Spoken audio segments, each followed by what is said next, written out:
পৰিচয় মোৰ নাম প্ৰজন্য বৰুৱা মই প্ৰণৱৰ বন্ধু এতিয়া এখেতৰ বন্ধু ঠিক আছে থানালৈ আহিব বুলি আশা কৰিলোঁ কিন্তু থানালৈ নাহিলে আপোনালোকৰ বিপদ হ'ব যাব দিয়ক ঠিক আছে মই আহিছোঁ ঠিক আছে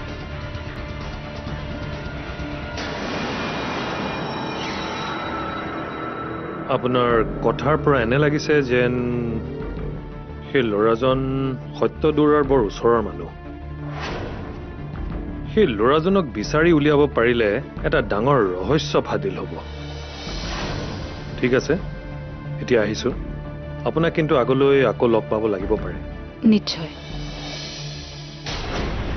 চাওক আপোনালোকে একদম চিন্তা কৰিব নালাগে এনেও আমি কথাবোৰ থানাত জনোৱাৰ কথা আছিল ধৰি লওক সঠিক সময়তে পুলিচৰ এণ্ট্ৰি হৈছে কিন্তু পুলিচে মোক আকৌ সন্দেহ কৰাৰ কাৰণটো মই বুজিব পৰা নাই এয়া বৰ্ণৱৰ কিবা নতুন প্লান নহয়তো প্ৰণৱে এতিয়া যি কৰিলেও বিপদ তাৰেই হ'ব কাৰণ আমাৰ হাতত যথেষ্ট প্ৰমাণ আৰু সাক্ষী গোট খাইছে বন্ধুটিয়েও সঁচা কথাবোৰ থানাত জনাব পাৰিব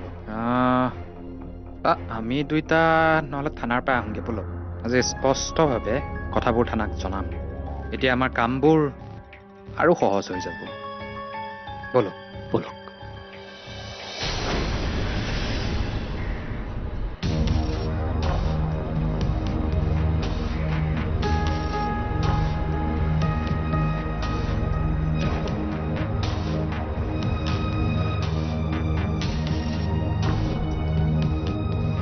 ককা আহি পালেহি গাড়ীতে বেগটো আছে যা ভিতৰলৈ লৈ আন অঁ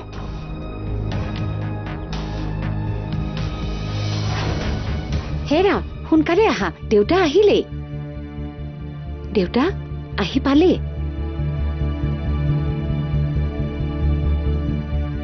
কি হ'ল দেউতা গাটো বেয়া হৈ আহিছে নেকি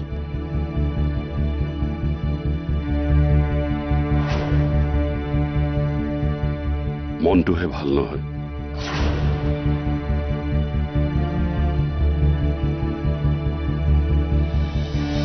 সকলো ঠিকেই আছেনে আছে সকলো ঠিকেই আছে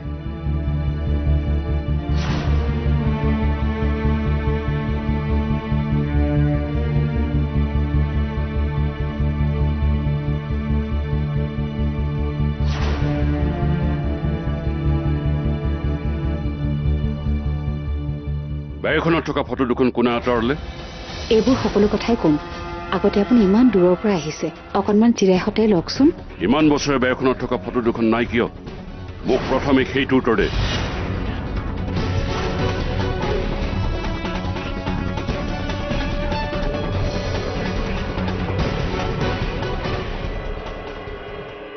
বৌ বিনয় ককা আহি পালেহি নহয় যাওক মাথাৰ লগাই থৈ আহক হয় নেকি অঁ দিয়া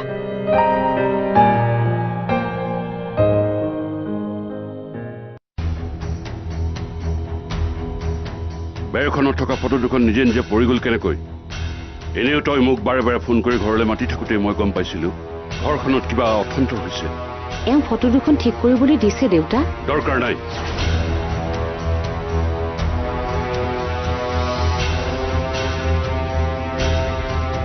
যেতিয়ালৈকে এই ঘৰখনৰ মান মৰ্যাদা অক্ষুণ্ণ আছিল তেতিয়ালৈকে বেৰখনত ফটো দুখন ওলমি আছিল এতিয়া চৌধুৰী বংশৰ মান মৰ্যাদা শেষ হৈ আহিছে গতিকে এইবোৰৰ কোনো প্ৰয়োজন নাই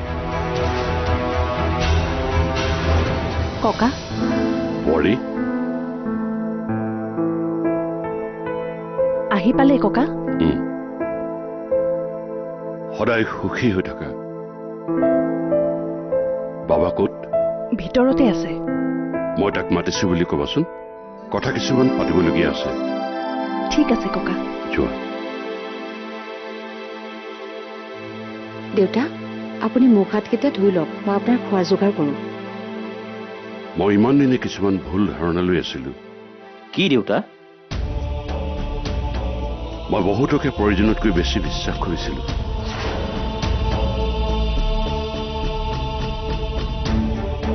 আজি মই বুজিব পাৰিছো মোৰ সততা আৰু বিশ্বাসখিনিক কোনোবাই অপপ্ৰয়োগ কৰি আহিছে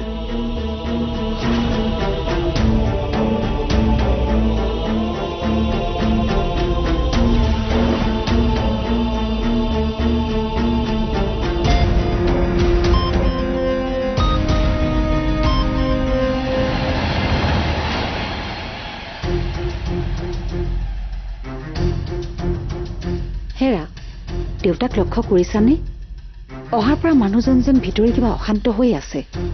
কথাবোৰো আজি কিবা অকণমান বেলেগ ধৰণৰে কৈছে। তাকে ময়ো তোমাক ক'ম বুলি ভাবিছো। কি কথাত কাক বেয়া পাই দেউতাই এনেকৈ কথাবোৰ কৈছে একো ঠিক নাই। কেনেবাকৈ অন্ধুটিয়ে ফোনত কিবা কোৱা নাইতো?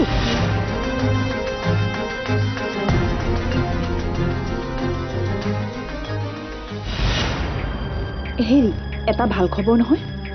কি ভাল খবৰ? ককা আহিল। কি ককা আহিল?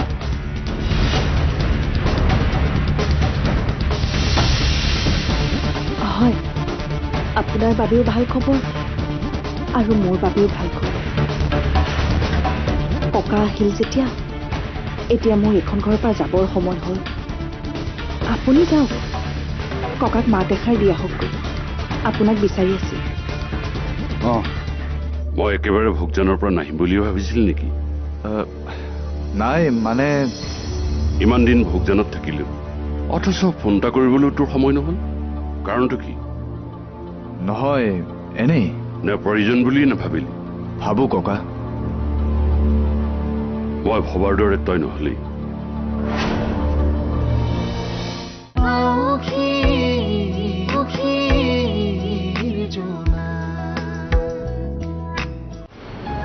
হেৰি, ক'ত আছে আপুনি?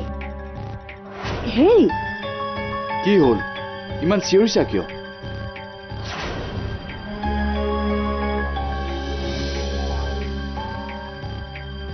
হেৰি, এটা ভাল খবৰ নহয়। কি ভাল খবৰ? ককা আহিল। কি ককা আহিল?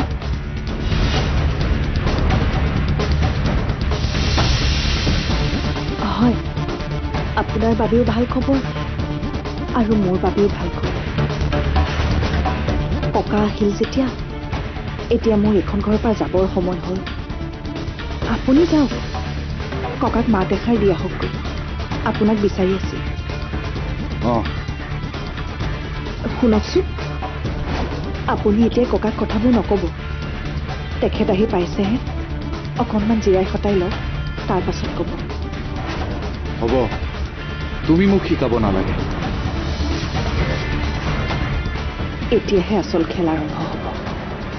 নিজেই সকলোৰে আগত স্পষ্টকৈ কথাবোৰ ক'ব লগা হ'ব। ছাৰ, বৰা ছাৰ অচিন্ত আহিছে। আহক।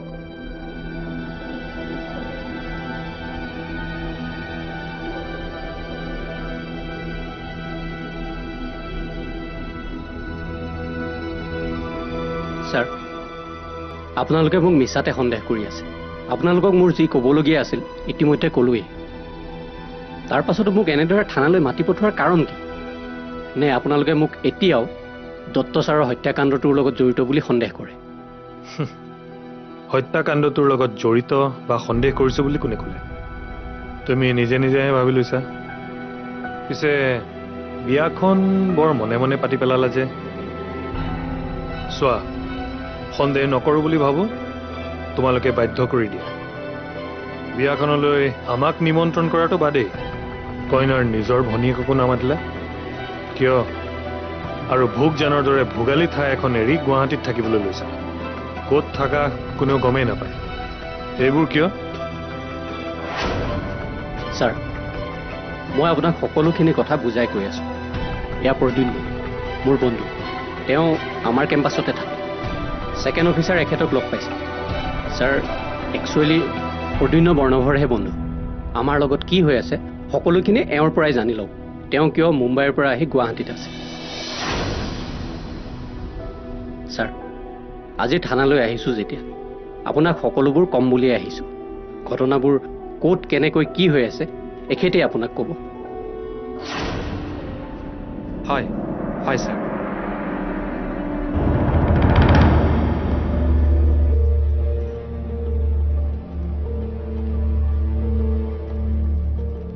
ককা আহি পালা? মই একেবাৰে ভোগজনৰ পৰা নাহিম বুলিও ভাবিছিল নেকি? নাই মানে ইমান দিন ভোগজনত থাকিলো, অথচ ফোন এটা কৰিবলৈ তোৰ সময় নহল। কাৰণটো কি? নহয়, এনেই নে প্ৰয়োজন বুলি নাভাবিলি? ভাবো ককা। মই ভবাৰ দৰে তই নহলি। ভোগজনৰ কামবোৰ চোৱা চিতা কৰিবলৈ দিওঁতেও তই কৰিব নোৱাৰিলি। অন্ততঃ মই ভোগজনলৈ কিয় গৈছিলো সেয়া জানিবলৈও তোৰ আগ্ৰহ নহল।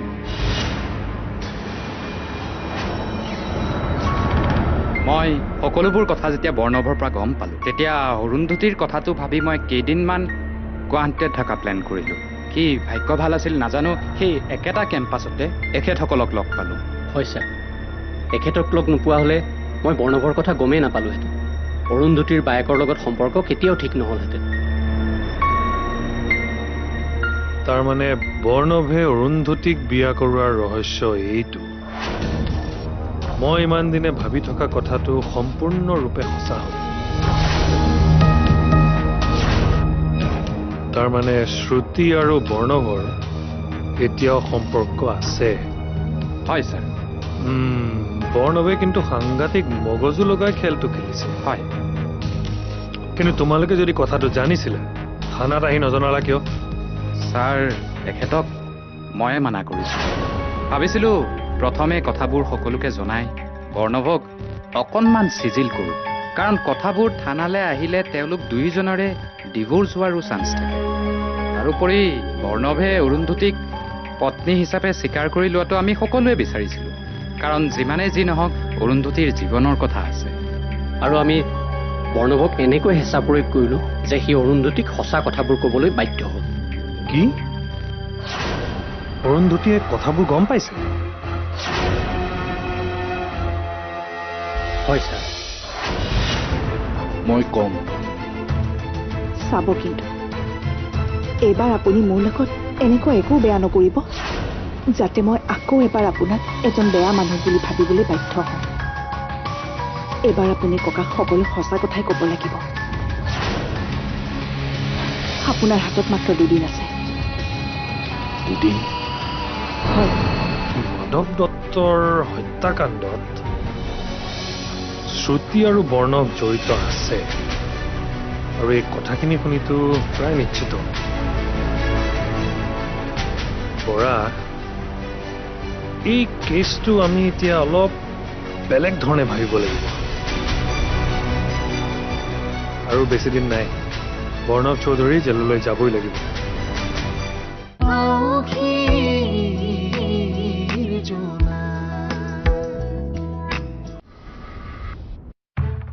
ককাক লগ পালে?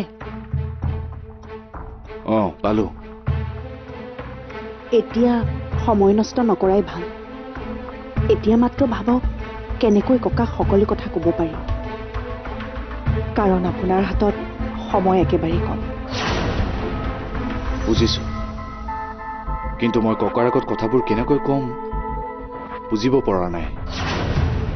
ক'বতো লাগিব, কাৰণ আপুনি নক'লেও মই যেতিয়া এখন ঘৰ এৰি গুচি যাম তেতিয়াতো ককাই সকলো কথা নিজেই গম পাব। আপুনি ইমান দিনে মোৰ লগত অন্যায় কৰিলে, এতিয়াতো ন্যায় কৰক। আপোনাৰ পৰাতো মই আন একোৱেই বিচৰা নাই। ঠিকেই, মই কম। চাব কিন্তু এইবাৰ আপুনি মোৰ লগত এনেকুৱা একো বেয়া নকৰিব যাতে মই আকৌ এবাৰ আপোনাক এজন বেয়া মানুহ বুলি ভাবিবলৈ বাধ্য হওঁ। এইবাৰ আপুনি ককাক সকলো সঁচা কথাই ক'ব লাগিব। আপোনাৰ হাতত মাত্ৰ 2 দিন আছে। 2 দিন? হয়, 2 দিন।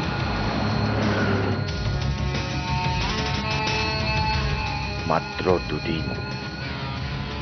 এতিয়া মই ককাৰ আগত কেনেকৈ কওঁ কথাবোৰ?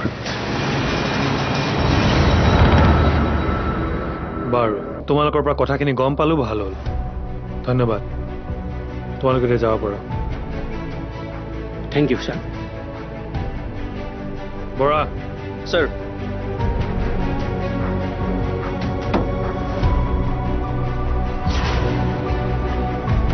মোৰতো মাজে মাজে এনে লাগে যে মাধৱ দত্তৰ হত্যাকাণ্ডত শ্ৰুতি আৰু বৰ্ণভ জড়িত আছে, আৰু এই কথাখিনি শুনিতো প্ৰায় নিশ্চিত। বৰা, এই কেছটো আমি এতিয়া অলপ বেলেগ ধৰণে ভাবিব লাগিব। আৰু বেছি দিন নাই বৰ্ণৱ চৌধুৰী জেললৈ যাবই লাগিব ই ভবাতকৈ বহুত বেছি চতুৰ হয় ছাৰ দেখা যাওক আৰু কিমান দিন চতুৰালি কৰে ভাগৰি গ'লেতো ৰ'বই লাগিব